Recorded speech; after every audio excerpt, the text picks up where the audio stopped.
Assalamualaikum warahmatullahi wabarakatuh. Puji syukur Waalaikumsalam kita warahmatullahi panjatkan kehadirat wabarakatuh. Allah Subhanahu wa Ta'ala yang telah memberikan kita nikmat kesehatan, kekuatan, dan kesempatan sehingga kita masih dapat bertemu di Zoom ini guna melaksanakan diskusi atau pemaparan mengenai prinsip kerja sistem BAS pada sistem mikrokomputer. Kami beranggotakan 5 orang, yakni Askabul Kafi, Muhammad Hadar Sainal, Wahyuni, Sulfa, dan Muhammad Arfan Afara. Langsung saja saya serahkan kepada Sulfa untuk memaparkan. Kepadanya kami persilahkan dengan hormat. Port input atau output. Port input adalah perangkat keras komputer yang berfungsi sebagai alat untuk memasukkan data atau perintah ke dalam komputer. Contohnya yaitu mouse dan keyboard. Sedangkan port output adalah perangkat keras komputer yang berfungsi untuk menampilkan keluaran sebagai hasil pengolahan data. Keluaran dapat berubah seperti hard copy atau ke kertas, soft copy atau ke monitor, dan berupa suara. Adapun cara kerja input dan output port adalah sebagai penghubung antara perangkat input dan perangkat output kepada perangkat pengolah data pada komputer. Itulah tadi pemaparan dari saudari Sulfa. Selanjutnya saya serahkan kepada Askabul Kafi. Kepadanya kami persilahkan. Bus control adalah bus control adalah jalur yang digunakan untuk menyalurkan sinyal kontrol. Contohnya sinyal kontrol dari sinyal baca memori dan sinyal baca memori. Bus dapat dibedakan menjadi bus yang khusus untuk menyalurkan data tertentu. Contohnya hanya paket data saja atau alamat saja. Jenis ini disebut dedicated bus. Sedangkan untuk bus yang dilalui informasi berbeda, baik itu data, alamat, dan sinyal kontrol, dengan menggunakan metode multiplex data, maka bus ini dinamakan multiplexed bus. Bus juga ada yang berkecepatan tinggi dan juga berkecepatan rendah. Untuk alat-alat seperti RAM, prosesor, dan juga GPU itu menggunakan bus kontrol yang berkecepatan tinggi. Ini juga disebut sebagai frontside bus atau VSD. Sedangkan untuk alat-alat yang hanya perlu menggunakan sinyal kontrol berkecepatan rendah itu seperti keyboard, mouse, dan juga printer, itu biasanya digunakan ada beberapa alat yang berkecepatan rendah. Salah satunya itu USB atau Universal Side Bus. Jadi USB itu adalah salah satu bus kontrol yang sering kita jumpai. Mungkin itu saja yang dapat saya jelaskan mengenai bus kontrol. Bila ada kesalahan mohon dimaafkan. Itulah pemaparan dari Askabul Kafi. Selanjutnya saya serahkan kepada saudari Wahyuni. Kepadanya kami persilahkan. Assalamualaikum warahmatullahi wabarakatuh. Terima kasih atas kesempatan yang telah diberikannya. CPU atau NPU, Central Processing Unit, CPU yang merupakan perangkat keras hardware komputer yang memproses dan melaksanakan perintah data dari perangkat lunak software. Istilah lainnya pemproses atau prosesor, sering dipakai untuk menyebut CPU. Adapun mikroprosesor adalah CPU yang dibuat dalam sirkuit terpadu.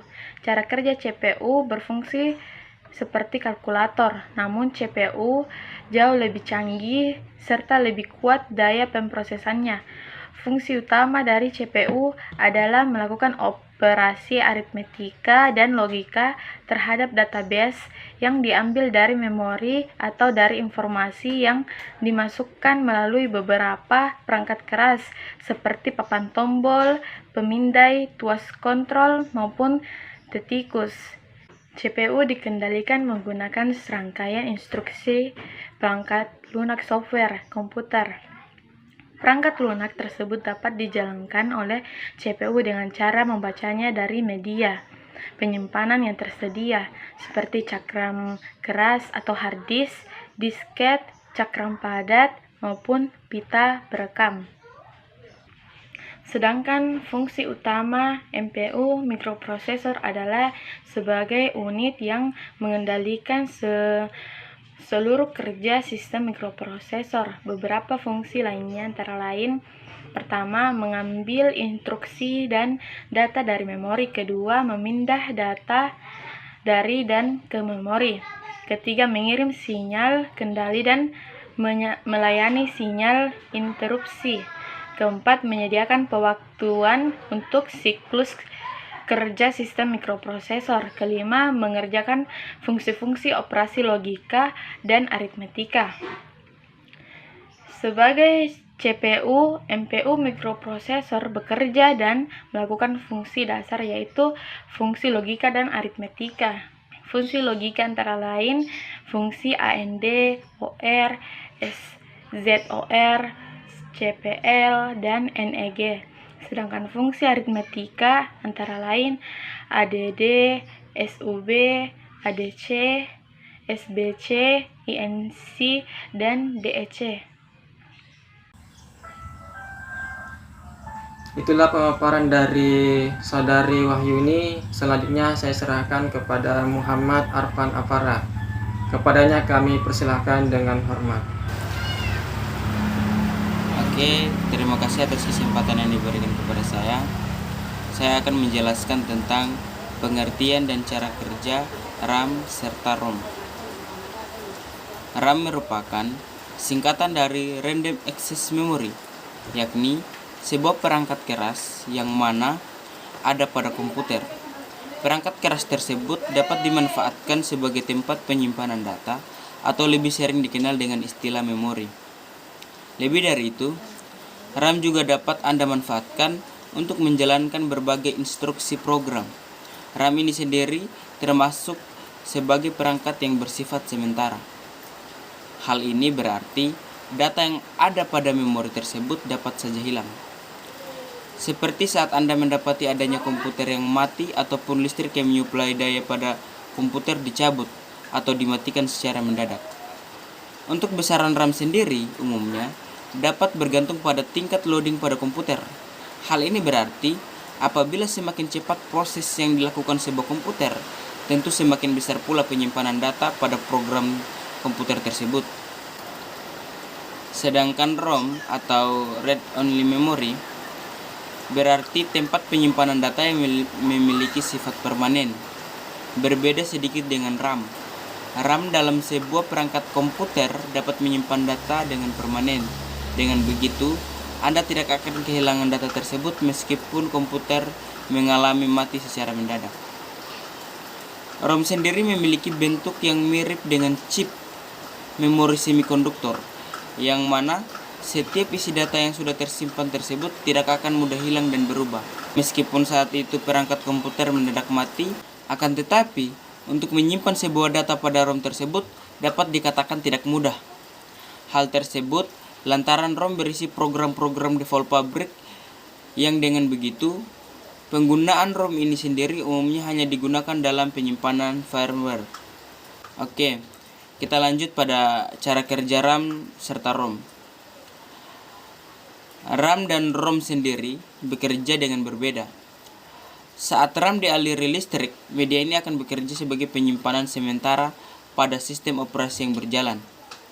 Hal ini berarti apabila semakin banyak aplikasi yang bekerja, tentu semakin banyak pula data yang disimpan oleh RAM. Kemudian, apabila aplikasi yang digunakan tersebut dihapus, maka data yang ada pada RAM pun ikut dihapus pula. Untuk itu, sangat penting bagi Anda untuk memilih perangkat dengan kapasitas RAM yang besar. Lantas bagaimana kerjanya dengan ROM? Cara kerja ROM sendiri berbeda dengan RAM. Apabila RAM bekerja dengan sifatnya sementara, maka sifat ROM adalah permanen. Meski listrik pada perangkat tersebut mati, data yang ada pada perangkat tersebut akan tersimpan dengan baik di dalam ROM itu sendiri. Mungkin itu saja yang bisa saya jelaskan tentang pengertian serta cara kerja RAM dan ROM. Saya kembalikan kepada moderator. Terima kasih. Itulah pemaparan dari Muhammad Arfan Afara. Selanjutnya yakni data bus adalah jalur-jalur perpindahan data antar modul sistem komputer. Karena pada suatu saat tertentu, masing-masing saluran hanya dapat membawa 1 bit. Maka jumlah saluran menentukan jumlah bit yang dapat ditransfer pada suatu saat.